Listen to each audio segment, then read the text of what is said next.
দিছে good morning 18 গোৱালপাৰাত আৰক্ষীৰ ডকাইতৰ দলৰ গুলিয়াগুলিৰ ঘটনা আৰক্ষীৰ গুলি নিহত হৈছে এটা ডকাইত আন্ধাৰ সুযোগ লৈ পলায়ন দুটাকৈ ডকাইতৰ চাৰিজনীয়া ডকাইতৰ দল এটাই সুইফট গাড়ীৰে নিশা 10 বজাত গোৱালপাৰাৰ লক্ষীপুৰৰ পৰা ৰংছাই হৈ আগিয়াৰ ফালে আহি আছিল পিছত ৰংছাই আৰক্ষীয়ে গোপন সূত্ৰই সেই খবৰ লাভ কৰি গাড়ীখন অনুসৰণ কৰি ৰখাবলৈ চেষ্টা কৰে যদিও গাড়ীখন কৃষ্ণাই হৈ দুধনৈৰ ফালে গতি কৰে দুধনৈ নৌপাওঁতেই আৰক্ষীৰ গাড়ীয়ে ডকাইতৰ গাড়ীখনক আগুচি ধৰাৰ চেষ্টা চলাই যদিও ডকাইতৰ দলটোৱে আৰক্ষীক লক্ষ্য কৰি গুলীচালনা কৰে পিছত ডকাইতৰ গাড়ীখনে দুধনৈৰ পৰা মাটিয়া হৈ মৰনৈৰ ফালে গতি কৰাত মৰনৈ আৰক্ষীয়ে বেৰিকেড দি গাড়ীখন ৰখাবলৈ চেষ্টা কৰে যদিও আৰক্ষীৰ বেৰিকেড ভাঙি গাড়ীখনে গোৱালপাৰা চহৰলৈ গতি কৰে গোৱালপাৰা চহৰ হৈ গাড়ীখন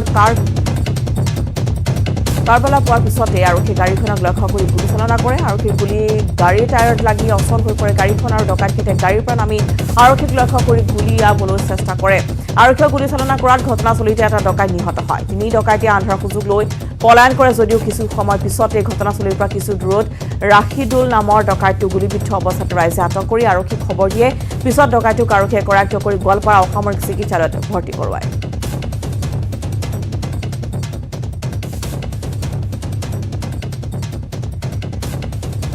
অৰুণনাথৰ ৰিপৰ্ট পুনৰ এনকাউণ্টাৰ আৰু অসম আৰক্ষীলৈ গুলীচালনা কৰি পলাবলৈ বিচৰা দুৰ্বৃত্তক আৰক্ষীয়ে খেদি ধৰিবলৈ সক্ষম হৈছে আচলতে ধৰিবলৈ নহয় আৰক্ষী যেতিয়া দুৰ্বৃত্ত দলটোৰ পিছা কৰি আহিছিলে খবৰ লাভ কৰিছিলে গোপন সূত্ৰে এটা দুৰ্বৃত্ত দলে গোৱালপাৰাত প্ৰৱেশ কৰিছিলে আৰু তাৰ পিছত এক গোপন সূত্ৰ পম খেদি আৰক্ষীয়ে এই দলটোৰ পিছা কৰিছিলে আৰু ৰাষ্ট্ৰীয় ঘাইপথেৰে আহি আচলতে দুধনৈত যেতিয়া গাড়ীখনক আগভেটি ধৰিছিলে দুধনৈ আৰক্ষীয়ে তেতিয়া দুধনৈ আৰক্ষীলৈ লক্ষ্য কৰি গুলীচালনা কৰিছিলে দুৰ্বৃত্ত দলটোৱে আৰু তেতিয়াও দুধনৈতো গাড়ীখন ৰখা নাছিলে আৰু দুধনৈৰ পৰা যি 46 নং ষ্টেট হাইৱে আছে মাটিয়া ৰোড কলেজ ৰোড আৰু কলেজ ৰোড হৈ এই গাড়ীখন গতি কৰিছিলে আৰু পিছে আছিলে আৰক্ষীৰ কেইবাটাও দল কেইবাখনো বাহন অৱশেষত হয়তো যি খবৰ লাভ কৰিছোঁ সেই খবৰ অনুসৰি গোৱালপাৰা চহৰৰ নিকটৱৰ্তী এটা অঞ্চলত এগৰাকী দুৰ্বৃত্ত আৰক্ষীৰ গুলীত নিহত হৈছে আৰক্ষীৰ জালত পৰিছে আৰু এটা দুৰ্বৃত্ত ইতিমধ্যে গুলী লাগিছে গাত আৰু সেইটো দুৰ্বৃত্ত পলায়ন কৰা বুলি খবৰ আহি পৰিছে কিন্তু এই দুৰ্বৃত্তটো কি আছিল আচলতে ডকাইতি আছিলে নে উগ্ৰপন্থী আছিলে এতিয়ালৈকে স্পষ্ট হোৱা নাই আৰক্ষীয়ে সেই কথা স্পষ্ট কৰা নাই নিশ্চয়কৈ কিছু সময় পিছতে বা ৰাতিপুৱাৰ ভাগত এই কথা স্পষ্ট কৰিব কিন্তু এটা কথা ক'ব বিচাৰিছোঁ নিশ্চয় অসম নৰ্থ দৰ্শকসকল সেয়া হৈছে দুধনৈত গুলীচালনাৰ ঘটনা সংঘটিত হৈছিলে আৰু দুধনৈত গুলীচালনা কৰা দুৰ্বৃত্ততা ইতিমধ্যে এটা দুৰ্বৃত্ত আৰক্ষীৰ গুলীত নিহত হৈছে এইখিনি হৈছে এইখিনি ঠাইতে আৰক্ষীয়ে বাধা দিয়াৰ কাৰণে চেষ্টা কৰিছিলে এই দুৰ্বৃত্ত দলটোক আৰু এয়া হৈছে দুধনৈ চাৰিআলি আৰু দুধনৈ চাৰিআলিতে আচলতে পিছে আৰক্ষীৰ দলে এখন বাহনে আচলতে খেদি আহিছিলে আৰু ইয়াতে ৰখাবৰ কাৰণে চেষ্টা কৰিছিলে সুইফট এখন নীলা ৰঙৰ সুইফট বাহনত আছিলে দুৰ্বৃত্তৰ দল কেইজন আছিলে সেয়া এতিয়ালৈকে আচলতে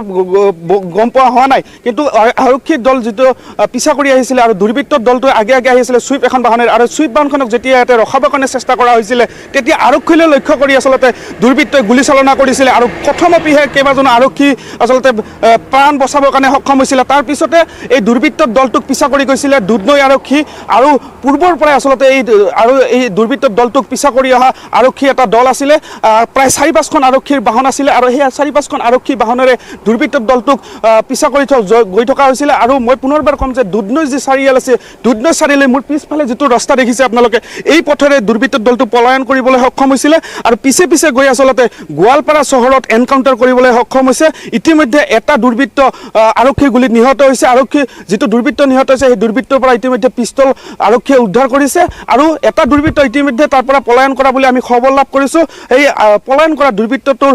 সন্ধান ইতিমধ্যে আৰক্ষীয়ে অভিযান অব্যাহত ৰাখিছে সন্ধানত কৰায়ত্ব কৰিবৰ কাৰণে কিন্তু এই দুৰ্বৃত্ত দলটো কি লক্ষ্যৰে আচলতে গোৱালপাৰাত প্ৰৱেশ কৰিছিলে কি আছিলে তেখেতসকলৰ লক্ষ্য সেয়া এতিয়ালৈকে স্পষ্ট হোৱা নাই এটা কথা ক'ব লাগিব অসম আৰক্ষীত পুনৰ এনকাউণ্টাৰ হৈছে দুৰ্বৃত্ত এটা নিহত হৈছে গুলীৰ চালনাত আহত হৈছে আৰু কেইবাটাও দুৰ্বৃত্ত এয়া আচলতে পৰৱৰ্তী সময়ত লক্ষণীয় হ'ব কেইজন আছিলে কেইজন আচলতে আহত হৈছে বা কেইজনক কৰায়ত্ব কৰিব পৰা হৈছে কিন্তু এতিয়া নিশা প্ৰায় 12 বাজি গৈছে আৰু দুধনৈত দেখিবলৈ পোৱা গৈছিলে গুলীচালনাৰ ঘটনা সেইটোকে এটা খবৰ ভাল আচলতে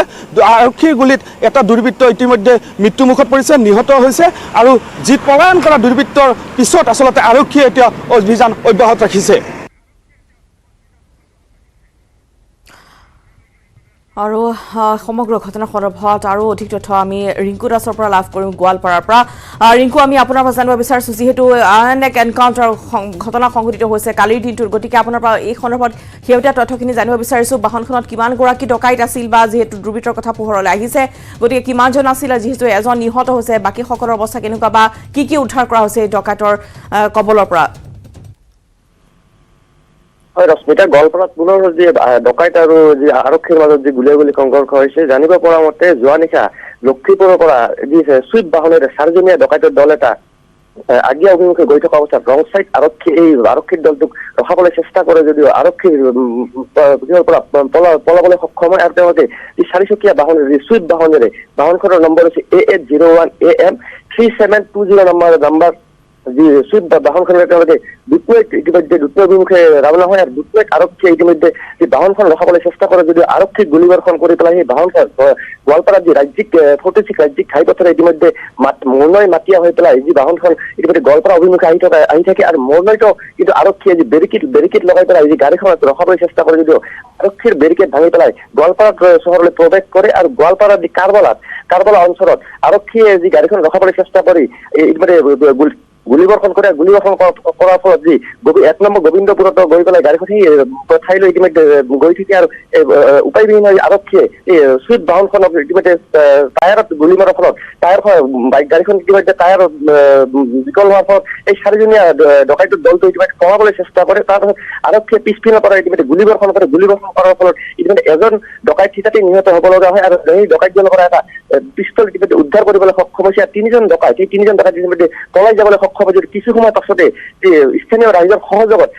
এজন ডকাইতক ইতিমধ্যে আৰক্ষীয়ে আটক কৰিবলৈ সক্ষম হয় আৰু আটক কৰা ডকাইতজন ৰাছিদুল হক বুলি জানিব পাৰিছে তেখেতক চিকিৎসাৰ বাবে গোৱালপাৰা অসামৰিক চিকিৎসালয়ত ইতিমধ্যে অনা হৈছে কিন্তু নিউজ 18 অসম বিগ ব্ৰেকিং বুলি ক'ব বিচাৰিম আজি পুৱাৰ ভাগত পুনৰ এজন ডকাইতৰ মৃতদেহ ইতিমধ্যে উদ্ধাৰ হৈছে আৰু এই ডকাইতজনক ইতিমধ্যে গোৱালপাৰাৰ মেডিকেলত ইতিমধ্যে হয় ৰশ্মিতা নিশ্চয়কৈ গতিকে দুটাকৈ ডকাইত ইতিমধ্যে নিহত হৈছে ঘটনাত গতিকে তেওঁলোকে কি উদ্দেশ্যে প্ৰৱেশ কৰিছিল সেয়া নিশ্চয়কৈ লক্ষণীয় যে ডকাইতিৰ উদ্দেশ্য তেওঁলোকৰ আছিল যিটো পিষ্টল উদ্ধাৰ কৰা হৈছে গতিকে পূৰ্বৰ কোনো ধৰণৰ গোচৰ আছিল নেকি এই ডকাইতকেইটাৰ বিৰুদ্ধে বা যিহেতু যিখন বাহন ইতিমধ্যে জব্দ কৰা হৈছে সেই বাহনৰ চালক বা গৰাকী সন্দৰ্ভত কিবা তথ্য লাভ কৰা গৈছে নেকি চুইপ বাহনৰ কথা উল্লেখ কৰিছে আপুনি হয় ৰশ্মিতা এতিয়ালৈকে কিন্তু এই ডকাইতখিনি ক'ৰ পৰা আহিছে বা কি উদ্দেশ্যে তেওঁলোকে ঘাইপথেৰে ইতিমধ্যে গোৱালপাৰাত প্ৰৱেশ কৰিছিল নে আন কোনোবা স্থানত তেওঁলোকে ডকাইতৰ পৰিকল্পনা কৰিছিল সেই বিষয়ে কিন্তু এতিয়ালৈকে আৰক্ষীয়ে আমাক জানিবলৈ দিয়া নাই যদিও আমি কিছু গোপন সূত্ৰপন্থীৰে আমি গম পোৱা মতে এই 4জনীয়া ডকাইতটো কিন্তু পূৰ্বৰে যি গাড়ী হাইজেকৰ লগত তেওঁলোকে জড়িত বহু গাড়ী যি বাহন ইতিমধ্যে তেওঁলোকে পথৰ পৰা তেওঁলোকে ইতিমধ্যে হাইজেক কৰি লৈ যায় এই জানিব পৰা হৈছে কিন্তু কি উদ্দেশ্যেৰে কালি বা গোৱালপাৰাৰ কোনোবা কিবা ডকাইতি কৰিবলৈ যাব নেকি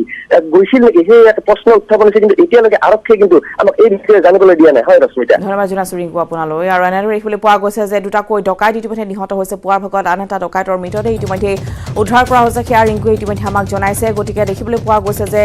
ৰাজ্যত এনেধৰণে এনকাউণ্টাৰ আন এক ঘটনা সংঘটিত হৈছে আৰু সেই গুলী নিহত হৈছে এটাকৈ ডকাইত আৰু আন এটা ডকাইতৰ মৃতদেহ পুৱাৰ ভাগত উদ্ধাৰ কৰা হৈছে আন্ধাৰ সুযোগ লৈ এই ডকাইতৰ দলটোৱে পলায়নৰ চেষ্টা কৰিছিল আৰু ইতিমধ্যে এটা পিষ্টল জব্দ কৰা হৈছে এই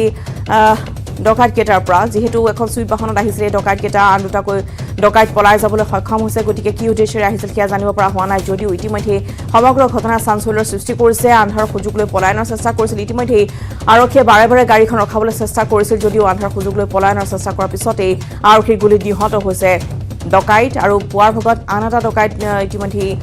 মৃতদেহ উদ্ধাৰ কৰা হৈছে এনেদৰে গতিকে দেখিবলৈ পোৱা গৈছে ৰাজ্যত আন এক এনকাউণ্টাৰ ঘটনা য'ত ইতিমধ্যে আৰক্ষীৰ গুলীত নিহত হৈছে ডকাইতৰ এক সদস্য সমান্তৰালভাৱে এই ডকাইতকেইটাৰ বিৰুদ্ধে পূৰ্বতে গাড়ী চুৰিৰ অভিযোগ আছে বা আন বহুতো অপৰাধ তেওঁলোকে কৰি আহিছিল আৰু আৰক্ষী ইতিমধ্যে কালি এক গোপন সূত্ৰৰ ভিত্তিত অভিযান চলাই এই বাহনখন ইতিমধ্যে ৰখাবলৈ চেষ্টা কৰিছিল কিন্তু তেওঁলোকৰ ডকাইতৰ উদ্দেশ্য আছিল নে গোৱালপাৰাত কি উদ্দেশ্যে প্ৰৱেশ কৰিছিল সেয়া এতিয়ালৈকে জানিব পৰা হোৱা নাই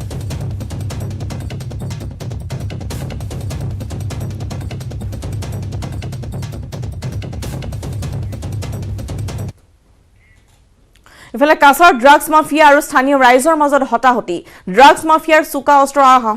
চোকা অস্ত্ৰত আহত হৈছে 5জনকৈ লোক। উত্তেজিত ৰাইজে ঘেৰাও কৰিলে আৰক্ষী চকী। কাছাৰ জিলাৰ কাটিগড়া সিয়তি গাঁৱত সংঘটিত হৈছে ঘটনা। শনিবাৰে কুখ্যাত ড্ৰাগছ মাফিয়া জামিদ হুছেইন সহ এটা দলে সিয়তি অঞ্চলত ড্ৰাগছ বিক্ৰী কৰিবলৈ আহি ৰাইজৰ হাতত ধৰা পৰে। ৰাইজৰ কবলৰ পৰা পলাবলৈ চেষ্টা কৰাত কুখ্যাত ড্ৰাগছ মাফিয়াৰ দলটোৱে ৰাইজৰ ওপৰত চোকা অস্ত্ৰেৰে আক্ৰমণ চলাই ঘটনাস্থলীৰ পৰা পলায়ন কৰিবলৈ সক্ষম হয়। এই ঘটনাত গুৰুতৰভাৱে আহত হয় ছাবিৰ আহমেদ, কবিৰ আহমেদ, আফজল হুছেইন, এনামুল হক আৰু হুছেইন আহমেদ নামৰ স্থানীয় কেইজন লোক। ঘটনাৰ খবৰ লাভ কৰি আৰক্ষী উপস্থিত হৈ প্ৰায় 17টাকৈ ড্ৰাগছ ভৰ্তি কণ্টেইনাৰ উদ্ধাৰ কৰিছে। এই ঘটনাৰ পিছত উত্তেজিত ৰাইজে ড্ৰাগছ মাফিয়াৰ গ্ৰেপ্তাৰ দাবীত বিহাৰ আৰক্ষী চকীক ঘেৰাও কৰি প্ৰতিবাদ সাব্যস্ত কৰে। যেটা ফুটটা যেটা আমরা জায়গা পাইছি ওটা সারার কাছে দিছি আর তার ব্যাপারে আমরা সারা গ্রামবাসী আতঙ্ক যে কিছুদিন ঘরে ঘরে জেল থাকিয়া মার্ডার হত্যা করিয়া আইয়া তোমার এই ধরনের কুকর্ম করে আর আমরা আতঙ্ক করে আর তার লগর কিছু সহপাঠীসকল আসল তার শ্বশুর কামুন আমুন এই ধরনের রমরমার তারা আমরা তৈরি ডাক্তার করে আজকেও তো তার বাড়িতে গিয়া ঢুকছে গিয়া দৌড়িয়ে তারপর করছে গিয়া আমল কামুল তারা তার বউ তার শালি সবে আক্রমণ করছেন আমরা উঠে গিয়া চাপিয়ে উঠছেন লাঠি ছটা এবং দাকুরাল লইয়া তার জায়গার তরল দেখা ইয়া সতরঙ্গ মানুষ করে লইছে। আমরা তো সব মানুষ তোমার নিরস্ত্র এমনি এমনি মানে হাই উড়ন হুইয়া গেছি ওই সময় তারা মানে তারা তুলিয়া লিয়া তারা বাড়িতে লিয়া গেছে গিয়া মানুষ সরাইয়া।